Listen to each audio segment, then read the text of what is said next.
What people don't see is like when you saw those mountains, when I saw that switch happened, it was already a done deal. Let's talk about everything that's happened since we met in Cuba. That's a short list. It's only 15 years worth. Actually, 16 coming up. Are we already? Oh, we haven't gotten to 15 yet, have we? Yeah, it's 16 coming up. We met in 2009. We started dating. Maybe I'm thinking of our wedding anniversary. We're not quite at 10 years yet, are we? 10 is in August. 15 years when you say it like that, you know. But what's the 10-year gift? Is there a thing? Not that we've ever done that, I'm but sure it's expensive, whatever it is. That I'm almost positive of. I've heard that it involves like a baby cow or something. Oh, yeah. I mean, I suppose there's like the traditional gift, and then there's like the traditional gift you give to sort of a Highland shepherd. Like maybe we should be looking more in that direction of what 10 years is. I mean, we're in the place for it, so that's kind of what I'm thinking. How about this? Why do you want me on this podcast? That's a really good question. So part of it is that I've been working on a lot of the editing for your business, and I've been watching your work and your content and your edits. And I'm watching this and I'm like, here's this very dynamic person that's really interesting. And I've never featured you on my channels. And you that's are... nice. You were talking about me. I thought you were talking about somebody else that was on the camera with me. Oh. Oh, who's that? He sounds Your business great. partner. He sounds great. I think it's interesting. The introduction to like sort of what has sort of been a faceless character on your channel. Everything that's happened since Cuba, it's all been one continuous story, because the way we met in Cuba and like how my life coincided with yours, from various perspectives of the people around us, it either makes a lot of sense or makes absolutely no sense. It's like, so my dad, who you've interviewed on here, you know, granddad, good old granddad. Yeah, he's like, not my dad. He's your dad. Everyone gets that I know. Like, although like really at the end of the day, he will definitely like take you before he takes me. Like that's for sure. So take that for what it's worth. Yeah. Yeah. If we divorce, he's going Team Alley for sure. But yeah, to my dad, it's like, oh, really? Like two doctors' kids from Calgary meet at the university that they're both attending, and this is like serendipity. Like, shocker, right? And to your parents, I feel like it's like, you're dating who? I'm like, you're doing what? I'm sorry, you're not gonna practice law anymore. Like you're gonna look after goats. Okay, well, clearly he's a bad influence. Yeah, which is sort of the irony, I think, is like I get blamed for Pretty Sweet Acres. At least in some circles, you know what I mean? And this is sort of certainly not your fans, and like rightfully so, you know, the people that follow you, it's like, yeah, no, she's done this all on her own. But there is like obviously an undercurrent to her story that is a lot more dynamic and a lot different than like, I just would take, I mean, I guess that's why we're doing this. It would take a long time to explain how it can seem perfectly obvious and also like kind of shockingly different than depending on who you're talking to. Right. And I think an interesting way to introduce that is to sort of think of it this way. If I were to read you your resume today of what you're doing. Okay, Allie, like you are living in very rural, Western North Carolina, a place you had never been to before you moved to it, right? To move into a very old, very cold farmhouse where you take care of goats and chickens and two little girls, and you help me with my business, and you go into town every once in a while, but most of the time you run with your goats. If I were to read that description to you when we first met, I'm like, this is what I can tell you. 15 years into knowing me and dating me and married to me, this is where you'd find yourself. Like, what do you think that girl would have said? Literally every single word of that would sound made up to me. Everything from remote to, wait, I work for you. I'm not like a hot shot lawyer breadwinner, to running. I'm like, no, I don't like cardio. Yeah. Isn't that funny? Like that's actually a part of our story, is like a whole thing about whether or not you should mix it up with the yoga you're doing and do some cardio. Like you love it. I mean, one thing people can appreciate out of this whole thing is like you do it every day. Like every day. It's actually like if you were a dog breed, like you'd be a husky. Like you show up, you run 14 hours, and you're like, that's how your brain works. In particular, the way you exercise.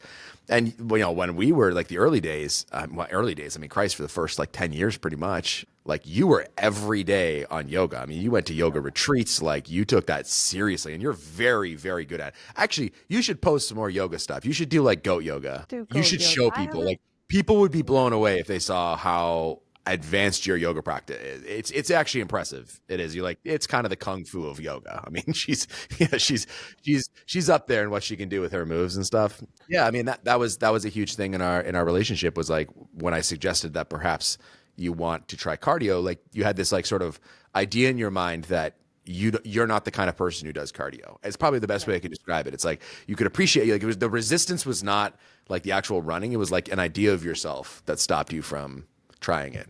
In many ways, every time you suggested that I might be interested in something, or I should explore something, or hey, I see you a certain way, I really think you would like this thing. Part of my resistance is that I am convinced that by exploring a new thing, I have to get rid of an old thing. Yeah.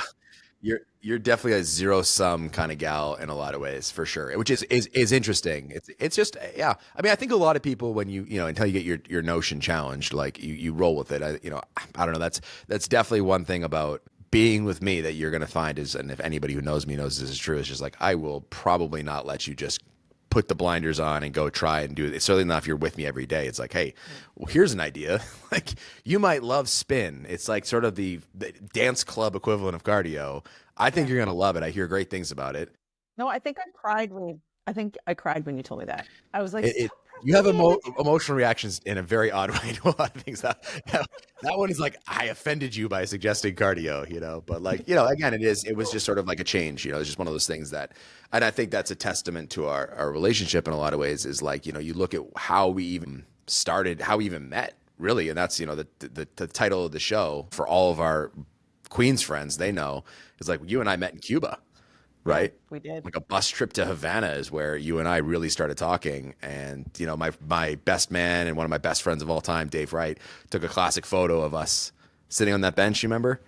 Under the tree and stuff. And it's just like kind of a cool story. It's like, well, how did you end up in Cuba? Like, well, we both have Canadian passports. Like, that's actually a very common destination for Canadians. And you and I were going to a Canadian university called Queens, right? Which is odd in and of itself. Like, what was I doing at Queens? Right. I came from New Hampshire. I came from a completely different place. Yeah, you grew up in New England. I'm Canadian. I grew up in Calgary. My dad went to Queens. That made perfect sense for all of my sensibilities. Less so for you. Like, I mean, when I graduated high school at 18, it was just like I was ready to do something different. I was ready to literally just go somewhere where no one knew who I was and I could completely like restart. And that was, ambitious, certainly. Like, if my kids decide to do that, I'm like, I'm not sure like what I was thinking. I guess I wasn't thinking, just kind of going for it. But came up to Canada. We did, engineering. Didn't even know what engineering was when I literally didn't. I think the classic one that everybody thinks engineers when you're coming out of school is like, do they do trains? Like, what exactly is an engineer? Yeah. And then in fourth year, which is like really like the nexus of everything, is like after 4 years of doing what we were doing, you and I met at our like spring break equivalent. It was like February in Canada, in Cuba. We had two different groups of friends that met, and like that's kind of what launched it. But it's kind of a ever since then kind of story. Ever since then, you and I have been bouncing all over the place, doing a lot of different things. I mean, when I met you, I was set on what my future was going to be. So when you say, I'm going to read you the resume for when you're 37 turning 38, back when you were 21, how would I have reacted? Well, first of all, I kind of, as much as I was 21, didn't really know what I was doing. I like had this vision in my mind of what my life was going to be. And I had written the bar exam. I had applied to law schools. I was waiting to hear back on a lot of things. I was debating between like maybe Toronto and Calgary. I was really looking forward to going home, which was Calgary. And I'm like, we're graduating soon. And I just had no interest in a man. You were very standoffish. I remember that. I was very standoffish. Well, because in my mind, I'm like, what's the point? I don't get it. Because I was very much a relationship girly. So I'm like, well, if we're all dispersing, I don't want to get emotionally tied to someone. How did that work out for you, by the way? So well. Actually, really well. Because I ended up with you. Well, I couldn't help myself. We're in Cuba, and you were just so interesting. I tricked you so easy. It wasn't even that hard. You're a very gullible person. Like 15 years later, I still got the same prank running. Yeah, I mean, okay, but like that's one description. I think that's the description of like how you want to see yourself. You know what I mean? But like, I think the shirt you're wearing kind of proves my point, which is like, I merely suggested. Okay, I put it out there as an idea. Yeah. I was improving ideas with you for our entire relationship. How many of the ideas that I improv did you grab the bull by the horns and like completely disrupt our life? I mean, I get blamed for a lot of this. Like, it's like Mark's vision for Western North Carolina, which like there's a lot of truth to that, and I'd be happy to get into like why there and how I came to the suggestion. But like, let's just do it from your point of view. I come to you and I'm like, listen, I think you should seriously consider like let's move from Florida, right? We were living in a 2-bedroom apartment with our twins, which was great. Don't get me wrong, but it was sort of like we had been there like 3 years, something like that. Coming out of COVID, it was like okay, we like a lot of reasons we were there and what we were doing for 3 years was because of circumstance. My mom, you helping with my mom and all that stuff. But like she had passed, it had been like a year later. We were way more settled. The kids were older. It was much less of like a put your head down and get through it kind of situation. It was much more like, okay, we're coming up for air. Like now's a good time to check your assumptions, right? Okay, we're here. We can make this work. We can continue this. Like, I don't know, Allie. I think there's something to be said. There's a side of you that I wanted to like explore, the cardio equivalent. You know what I mean? Of like, I know you love animals. I know you always talk about them. Despite what you say, I think you would love it. I really do. I think you would like, you maybe don't see yourself as this person, but like I certainly do. I can absolutely see how you would love to go after this. Like, don't take this the wrong way, but I really think you should stop and think about like, why don't we go to North Carolina? Like, why don't we just go and I'll set you up on a farm and like you can buy, what was our deal? Do you want to quote it for everybody? As long as you take care of it, you can have any animal you want. I believe I quoted, like, if you want to get a rhinoceros, like knock yourself out, but it's your responsibility, right? Like, I'm not going to argue on any of that. You have free reign because, like, I want to see what happens when we do this. And like, I've always wanted, I've always aspired to have land. I want to develop it myself. I have so many ideas of things that I want to do for our life that like I'm willing to. I just want to find a complementary like lifestyle that works. It's not that we're not by any stretch of the imagination we'll be unhappy in Florida. Lots of great friends there. It's a great place. It just like there was something about wanting to get our hands dirty and again, I guess for me, I always pictured the girls, and I wanted them running around with dirty bare feet, right, climbing trees and stuff. It's like that's like not really doable in Florida. You just wouldn't do that. But for you, it was just like this suggestion of maybe we do this. Like, why don't you take it from there and tell them, like, the initial reaction to where we are? Why don't you give them a little summary of that whole situation?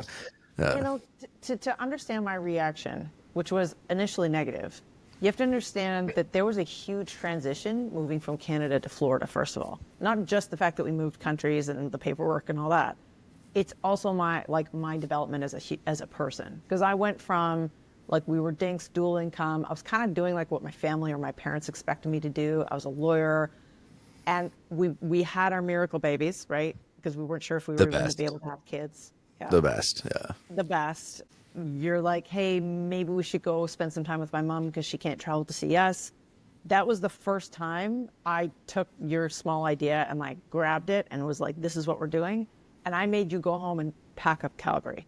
Once we landed. Oh yeah, you called me and you're like, I'm not coming back, so sell the house. That's basically how that summarizes. Yeah, like I threw myself in because I found this deep pleasure in being a caretaker that I never had valued anything like that before. A lot of that too, though, like that's all true, but like a lot of it was having the twins. Again, gave you one of those moments where it's like, okay, this is different. You're going to be taking a year off for mat leave anyways. If you're going to try something new, like this is the time to do it. You know what I mean? So it's like, it's only different in the sense that like you had a natural break, whether like you had intentions or not. It was, you were going to stop and do mat leave anyway. So it was really more a question of where do you want to do it? Right.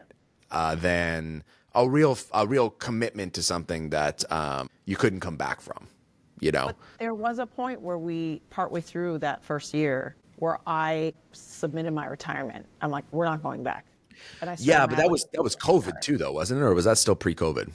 That was COVID, but see, that's the wrench, though. That's where like we got pot committed by circumstance in a lot of ways too, because it's just like everyone remembers that whole situation. It's like if we go back across the border, like we're staying across the border, or there's a high likelihood that like that's what we're going to be doing.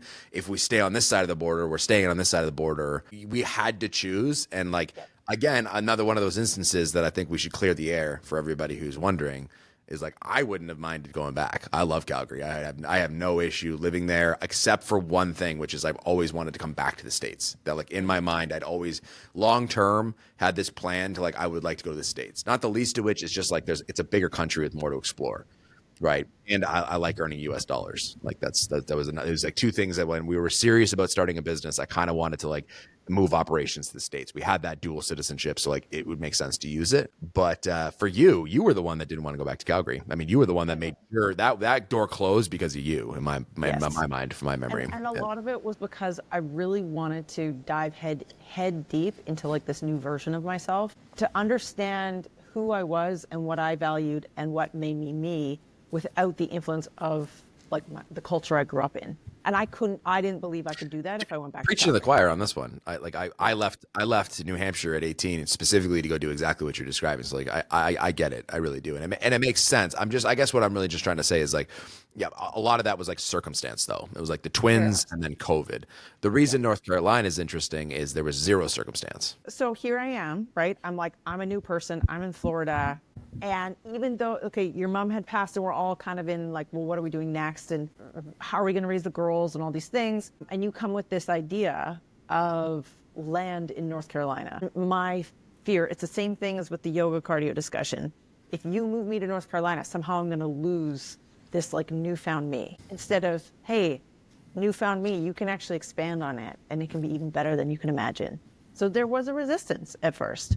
And it wasn't until you talked about it enough and then started bringing up the animals. And I'm like, there's one thing about Florida that got to me is that we were never really in a position to buy a house there. First of all, we didn't really want to. And second of all, the prices were just crazy. And you didn't really get much for what you that's an interesting question. I mean, I suppose in a way that is circumstance. I suppose there's some truth to that. The way we had downsized and downgraded our financial situation to create more time. There's no doubt about that. My business was like fine, but hadn't really taken off yet. It was a lot of hunker down. I suppose in a way there was a bit of like a momentum of like, okay, things are back to normal-ish. I wonder though, if we could have bought a house, if this wouldn't have happened anyways. I wonder if that really I think by that point I would have been a lot harder to convince to buy a house. I think that would have been a lot tougher, even if it was like, much more reasonable prices. But it's true. I mean, I suppose when you rent, like you really can't have animals. You really don't want to have a dog. It narrows the scope, especially in Florida, of what you can rent and things like that. So there's some truth to that. I mean, we were looking at land in Naples, right? There's some very cool, like you don't think of it as being like wooded, but like there's actually some pretty cool spots in Naples where like I liked it. I liked living back there. I thought that was very neat. It kind of became a bit of like okay, well, like, if we're gonna do this, let's just go do the proper thing. This isn't exactly. This is sort of half of both, and it makes it kind of mucky. It doesn't make it. Yeah, good. It's mucky. It's away from the ocean. You still have to drive like 45 minutes to see the beach. Like it. I mean, here's the thing. Do you really want to deal with in season? You really want to deal with the rush of people coming. It's like, do you want to deal with summer when it's like super hot? We had been there for 3 summers, and like you and me coming from Calgary, we thought for sure like tropics for life. And then like the 3rd summer, it's like, oh my God, like I'd rather be cold. Like I can't believe I'm saying this, but like, holy cow, like I am set on this. So yeah, I mean, I suppose in a way it was, but it still had that same initial reaction. I think of how dare you, how dare you suggest it? Truly, there was a lot of emotion on my part, a lot of tears, a lot of fear. And what convinced me to finally go look at it, to say, okay, well, let me go see what you're talking about, was when I finally realized that I felt unsettled. I really wanted to put down roots somewhere. And if you told me we could buy land, we could build a house, we could have animals, those 3 things was like, well, dang, I got to go see this place. And it was literally as we were driving up, and things are getting lusher and lusher as we start driving north. And it's when we saw the blue ridge, like. Wow, you're not from here. No, I'm not. Smoky,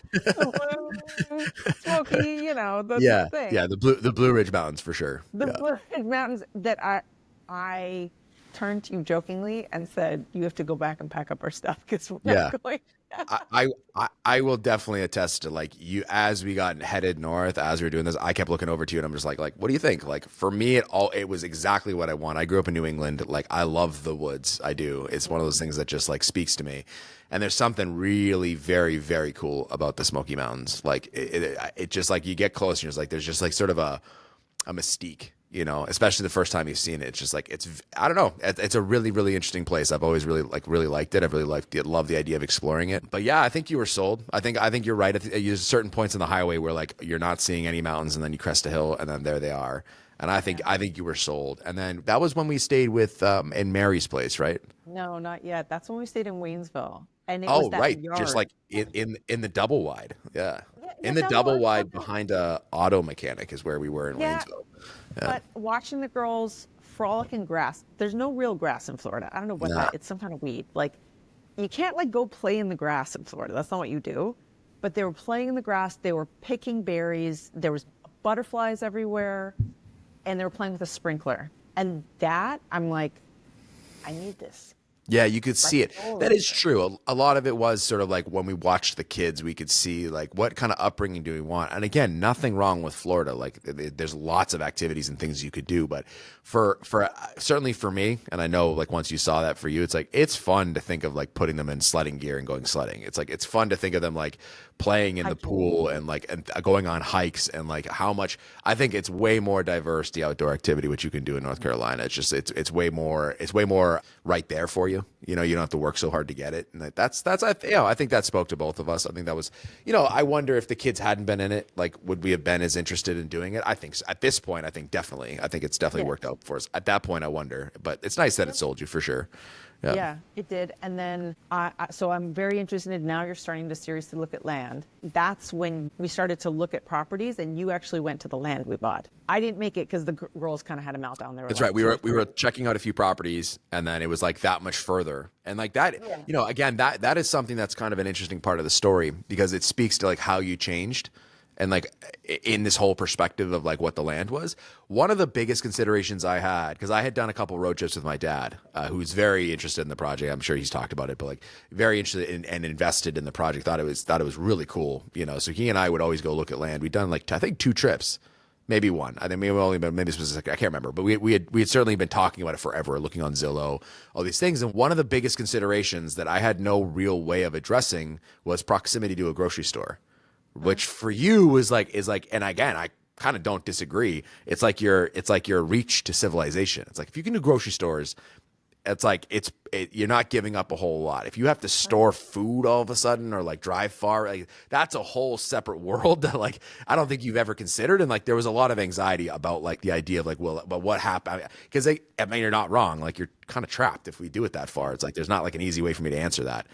And so the properties that you and the girls came to were on like the short side of that trip where it Like was 20 like, it was more minutes. like 20 minutes. It really wasn't that far. And it was an easy road, right? Like one thing you forget in the mountains and like for about the first 5 seconds until you start driving, you go up the mountain passes and back down. It's a lot of switchbacks. It's a lot. It's no joke switchbacks on that one.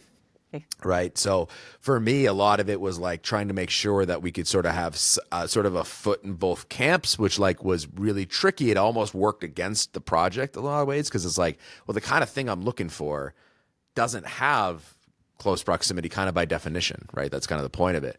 And so, yeah, so you guys peeled out in the extra car and we went on to go find eventually what was going to be Indian camp. And do you remember that? Like when we were talking about it, I remember I had to be the one to make the choice.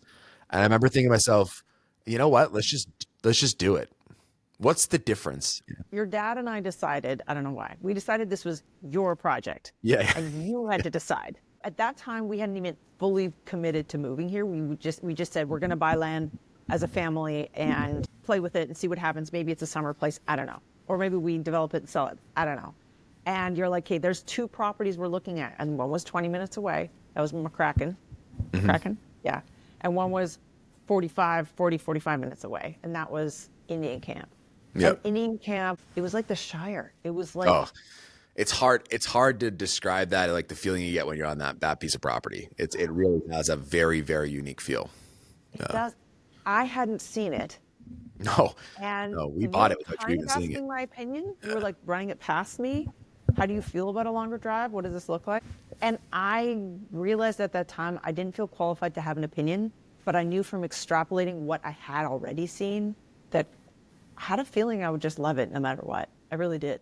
It's funny. It's like the magic of this place, like when you came over that hill and you saw it, like it did dissolve a lot of the barriers, these like mental blocks you had about like how you saw yourself, right? And I think the promise of animals all of a sudden, and you know, you're driving around, you're seeing places, you're like, I remember asking you a couple times on the way into seeing some of those couple properties, I'm like, what if like that was your property? Like, really? I'm like, that's what we're looking for. I'm not saying that one's for sale, but like, yeah, imagine that was your house. These are your animals. And every day you wake up, you go, and I remember it just like, it almost like blew your mind, the idea that like, no, I'm not like joking. I'm not exaggerating when I say this. I mean, like literally that's sort of what I had in mind.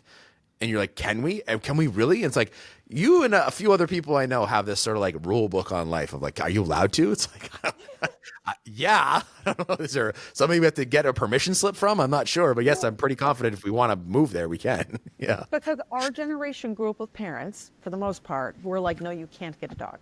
Yeah. I mean, yeah, not for nothing. That's like, you know, one of the great parts about my dad is like, he's always been, yeah, I mean, why not? Go for it. If you're willing, if you're willing to put the work in, like, yeah, definitely. Like, why wouldn't you? Yeah. Like, well, that's cool. You know, that's a cool perspective. I'm glad to, have someone in my life that pushed me that way. And I certainly carry that with me, with you. I think that's what really clicked. I think that's what gave you because you never would have done if you were like sight unseen and it was 45 minutes. And if I had pitched that way in Florida, like I don't think there's any way you could have gotten over it. It would have sounded way too scary and intimidating. Before you saw North Carolina, you were picturing like Manitoba in the winter. I think is how you, like an old farmhouse, Manitoba, which I would never do. It sounds depressing as shit, you know? You were originally pitching me the things that you were excited about, which was like springs and waterfalls. You're like, this property has two waterfalls. And I'd be like, that's pretty, but that's not going to move me from Florida. The second you said, look at the girls play with butterflies and you can have as many chickens as you want, I'm flipping around here, but let's skip forward to when we came back for our second visit. We stayed at Mary's Pink House. Oh, so yeah. We basically ran from a hurricane in Florida. Yeah. I mean, we had to, it wouldn't, not like we had to go for the whole time we went for, but it's like, let's leave. Might as well go to the place we're going to be looking at, right? Yeah. You had bought Indian Camp, or we had bought Indian Camp, and we still didn't quite know what it was going to be. I still hadn't seen it. Yeah. And we end up in Marshall, which is like an hour away from the land. And this nice lady named Mary has this Airbnb that we're staying in. And she's writing me on the app, and she goes, hey, you have 5-year-olds, like, feel free to have them come over. I've got a little playground set, and like, I know my granddaughter likes playing with the chickens. And I'm like, oh, chickens. And I go over and I see her setup, and she has. I mean, her setup is awesome.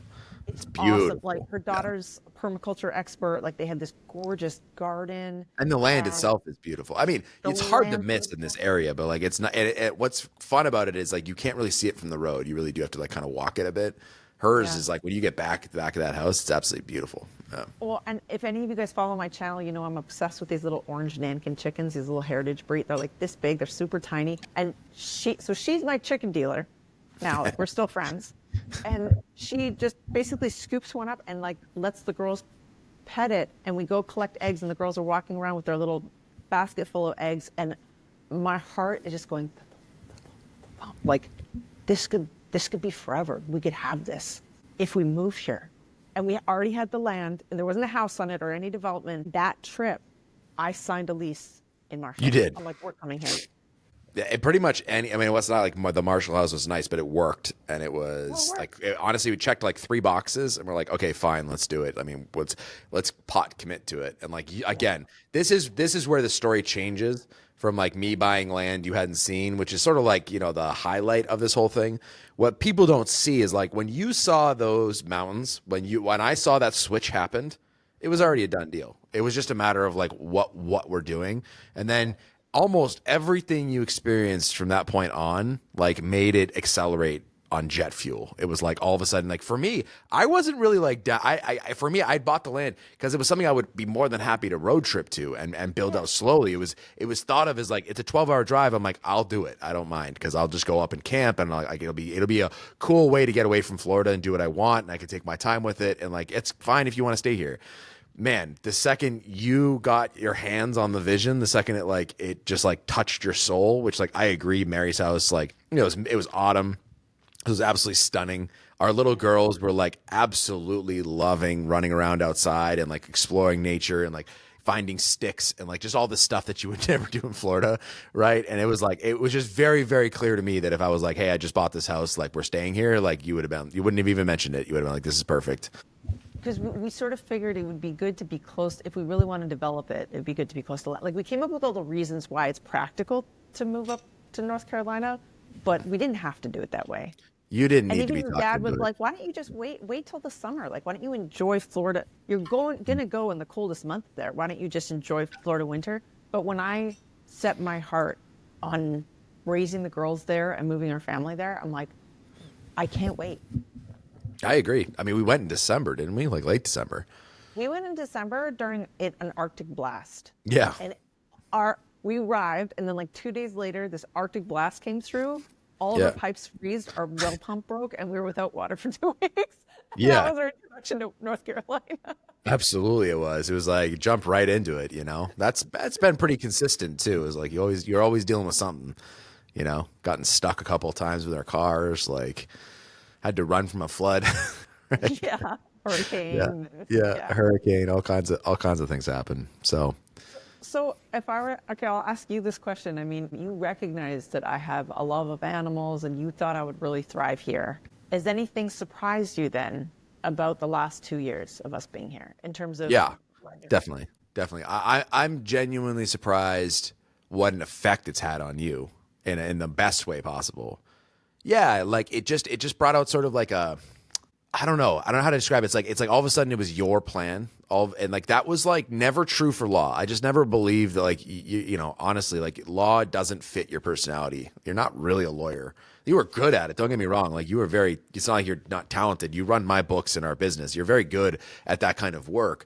But like running your own law firm like never excited you. That never really like tickled the fancy of like, well, I mean, that's where you should want to be if you're a lawyer. I mean, like it's not that it's bad money or anything, but like if you don't want to get to like dream big on that thing, like what are you really doing? I think what's been surprising has been how, I mean, I knew it was a fit, but like it's a dream match, you and this whole Pretty Sweet Acres thing. You know what I mean? Like letting you like do the animals and yeah, how much it's had an effect on like just even, bringing out the best side of you. I mean, okay, so, we were talking last night and I was telling you like I have a sort of you really want to evaluate somebody on what they believe in. They vote with their feet. Pretty common political thing of like you'll find what they want because they physically move there to do it. That's how you know people are really into it. For like relationships and stuff, I think a great way to look at it, or another way of looking at it, is to say like, what is that person taking responsibility for? You know what I mean? Like, what do they feel is like they don't need someone to tell them that they failed. Like they know they failed because it was like they're the ones looking at it. It's theirs. They own it, and you sort of like have a natural talent at like keeping things at arm's length. You know what I mean? Like you are very selective about what gets brought into it. I think law fits that. It's like it was good. It was never your identity, right? It was never something you worried if somebody measured you against, really, at the end of the day. But when that a couple weeks ago, as a good example of like what you take responsibility for, when that puppy died, sad. Don't get me wrong, like absolutely so sad, but you like clearly took that personally. Like that dog had died on your watch. Like you are responsible for all of the animals in Spring Creek. Any animal that has a need is your personal responsibility. And the fact that this puppy had tragically died was like, it's still, even now I can tell what an effect it has on you. Of like that, like put you in a very, very special kind of depression where it wasn't really that it was sad that the dog died. It was like you truly took it personally. Like you're like, oh my God, if I just would have, it's like, what, Allie? If you just would have what? If you just would have just explained to me what it is you didn't do. It happened overnight. Like there's nothing you could have done. It's like, I could have gotten in the car, driven over there, taken care of the sick pup. It's like, it would have been my baby. I could have fixed this. You know what I mean? Yeah. And I think, I don't know if surprise is the right word. I mean, like pleasantly surprised, like not out of the realm. It's not like a 180 or anything like that, but like, it is kind of nice to see. I mean, we have 4 dogs now, like, I mean, we have, I should say we have 4 dogs and counting. Like we have 3 goats and counting. Like you're talking about getting pigs. Like there's no end to what you're going to be doing. If those people that have camels in Spring Creek have a baby and they don't know what to do with it, we're definitely getting a camel. Like that's, I think, to be honest, I think I shocked myself with that whole puppy situation. When I read what had happened, I felt this like deep loss over like an animal I'd never met. And I actually had to call you because I didn't really know what to do with all these feelings. Yes, I remember. Yeah, I mean, even as an example right here, but Yeah. in terms of like surprise, it's also like how enterprising you've been with this lifestyle. Well, I mean, like look at your cooking. Like look at all the different ways that you've like, I don't know if I think I'd call us homesteaders. I don't think that that's really No, a we're not good quite there. description of what we're doing, because like part of the reasons I like this area is we have high speed internet right at our house, like Right. fiber internet right there, which is like it's the dichotomy that I find so interesting is like we can stay as connected as we want, right, while being in 45 minutes from the closest place, and it's like kind of nice that way to have both.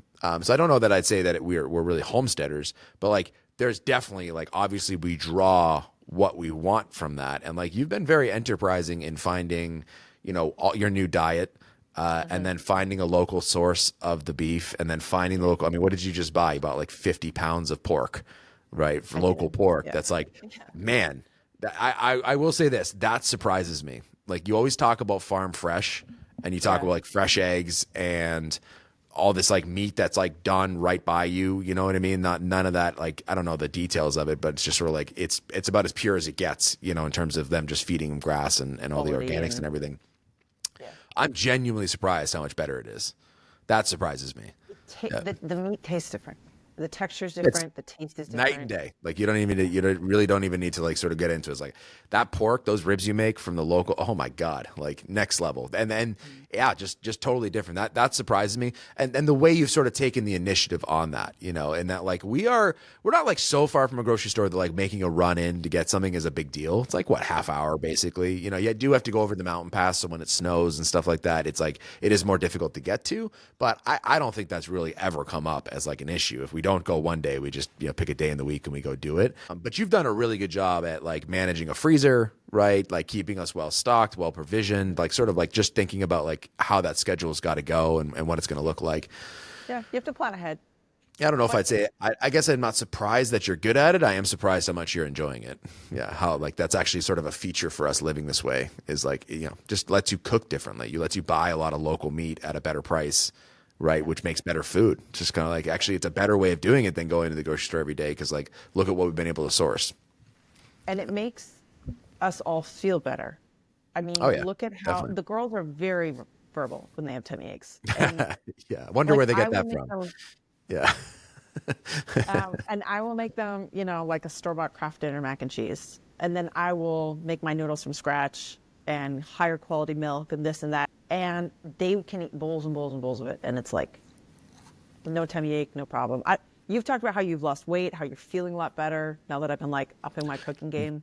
Oh my God. Yeah. Like understatement of the century. Like your fresh pasta dishes are phenomenal and like don't leave you with that heavy feeling. Right. So yeah, for sure. And I think also the one more element of this that you really helped me explore in myself has been the fact that I can cook good food. I mean, tell them my grilled cheese. Oh Okay, my so God. rewind Like 5 years ago, I was the worst, and I didn't it's like it. I'm like, oh, I don't like cooking. You used to do all the cooking for us. it's an interesting conversation to have with somebody where you're like, I know you're better than this. It's like you burned the bread on the grilled cheese and the cheese was completely unmelted. Like, how did you even manage that? I'm not even like, you must have just jacked the heat, burnt both sides. I was just like, what? And again, I don't want to sound like an awful husband. Like I appreciate the effort. Like it's not like I'm not the kind of guy that's like this has too many pickles on it. Take it back. But like Yeah, yeah. I don't know what to tell you. You sort of like got everything wrong on the sandwich. Like, there's only really two things you do in a grilled cheese: melt the cheese and brown the bread, and you failed both badly. But here's the difference. You're not just pointing out that this is like a burnt cold grilled cheese sandwich just to be mean, right? That's like a stereotypical, oh, those husbands are so mean. Again, it's No, hard not to you're come across that way. Yeah. totally, but no, you're looking at me and you're saying, I see the talent even if you don't, and I see a future passion even if you don't. Yeah. And you watched that show, remind me of the name, Salt, Heat, Fat. Oh, acid, salt, fat, heat. I think Okay. it's the name of it. If you haven't seen it, absolutely. It used to be on Netflix at least. It was on Netflix. And that's when you watched it. I didn't watch it, but you started talking to me about these principles. And then whenever I would take a turn at cooking, you would give me feedback. And trust me, I'm one who I don't love hearing feedback like most people, right?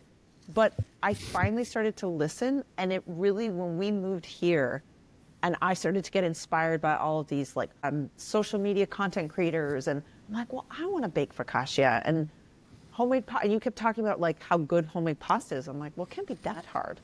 And I just started adding on more and more and understanding flavors and how I'm supposed to cook things. And next thing you know, Well, if when you don't guys go ever out of stop. town, Don't ever stop because your food is incredible. It really absolutely is. I mean, I honestly would have people, we're going to have people over just so that they can taste it. They won't believe, and then they're going to hate me even more. It's like, how dare you complain about this woman? She is a godsend. It's like, I want to tell you, I've been with her a long time. I was with her when she was burning grilled cheese and not melting the cheese. I don't know what to tell you on that one, but yeah, I mean, so for insofar as how cooking applies to our marriage, and like kind of a little thread along this whole storyline is like, I'm an engineer by trade. I do a lot of product development. I do a lot of process development. I call myself an inventor. Like, certainly like to think of myself as that way. And the thing I love about cooking is like it's ultimate product development. You know what I mean? It's like you have to bring all these ingredients together. You have to present it in a certain way. It's like fast track product development. You take something, you try it, you get instant feedback. There's almost zero tolerance for it. And there's very clear rules. Basically, is this good? Like you can tell right away. People either finish the bowl and ask for seconds or they don't. It's like, it's got such a universal like go, no go of what food is that it always kind of spoke to my engineering side of like, I love that. There's a very few things in engineering that aren't just like trade-offs. You're like, well, you can do it, it's more expensive, or you can do it this way. And you're like, it's hard to get that like real beautiful end result of your effort where like you can really point your finger at it. Apple is a prime example of like where that happens, and it does it just beautifully well, right down to the packaging, right? But you think about the cycle that takes to get there. Right. It takes a lot more effort, a lot more time. Whereas cooking, it's like I can just go to the market, grab the ingredients, and a Michelin star chef is going to be able to take $4 in ingredients and make $35 in a plate. Right. One of my favorite things to think about is like, I don't know. How the hell did they do that? They took a duck breast, and next thing you know, they've created this thing that's like way more valuable. Like I put an economy to it. It's just like you'd serve that in a restaurant, you'd pay $36 for it. Like that's insane. So for me, it's like cooking's always been this like really fun, like parallel. And so I love the Chef Ramsays. I love MasterChef. I love all these shows, watching it because it really is this ultimate, like, are you good enough to create something like this? And it's like, I wish I was good at anything the way these chefs are good with their knives and things like I look at those skills. I'm like, man, there's not a thing I'm anywhere close to as talented at as like this dude with a knife. You give him blindfolded with a raw chicken, this dude's making money. It's crazy. Like I'm not nowhere near that good at anything like that. So like it always kind of these things that like tie to my life in the business sense and like my professional life, kind of like they get sucked into the family life because it's sort of like, look, it's the same amount of effort to make good pasta and bad pasta. If you watch the cooking shows, it's the same amount of time. It's like everyone takes 45 minutes. It's just some people execute and are good at it, other people don't. And so it's like, well, I mean, really at the end of the day, if you gave that person that makes a bad meal a couple tries at it, like they'd be good. And it's not like it's super hard to make these things. You just got to kind of like try it a few times until you find your formula, rhythm, muscle memory, and then you can do it. So it kind of like a lot of these conversations filter back to sort of with you. It's just sort of like, look, like this grilled cheese sandwich, like it took the same amount of time as a good one. So like we're not saving anything by this not tasting good, right? So let's put this one aside. Let's talk about what I think you should be doing with your cooking. Because like, again, I think I can, not only do I think it can be a lot better, but like there's a lot of things that like you don't need to spend the time on, right? It's like this can be a 35-minute exercise. So if you just do the like cooking show version of this, you get a set amount of time. These are the ingredients. Like, let's just look at what is the reason, so for me, that's always been the exploration and something that, I find really interesting just from a professional product development sense. I find cooking a really interesting expression of that. And so for us, it was like, why don't we talk about this? Why don't we make this a bit of a game of this? And underpinning all of it was like an absolute perfect confidence in your ability to do it. Like it's because it's one of those curses of like succeeding at something once. Well, you did it once, so just do it again. Like, I mean, you have no excuse now. I watched you cook. This was an incredible meal. You have the talent to do this. I hate to say no excuses, but that's kind of what it kind of comes down to is like, you should always hold that standard. If you can hit it once, keep pushing yourself. There's no reason why everything you make shouldn't be it this or close to it, you know? By the way, speaking of cooking, I do have all the ingredients. I'm going to attempt a ramen broth. I've already made ramen noodles from scratch, so Sweet. the bonito flakes are coming. So like in the next couple of Nice. days. I'm excited. And I bought from the local butcher. I bought a pork butt, so I'm gonna Yeah. throw some pork butt in there. Sick. And I think it's gonna be Nice. really good. Maybe some ramen eggs. Appreciate you watching. If you liked what we talked about at all, if you want to see more of Mark, hit that subscribe button. I would love to feature my husband more on this. If you guys have any topics that you guys want us to like chat about, definitely just comment below. Mark, anything else? Any closing words? She made me do this. I'm being held hostage right now. Yeah. It's true. Yeah.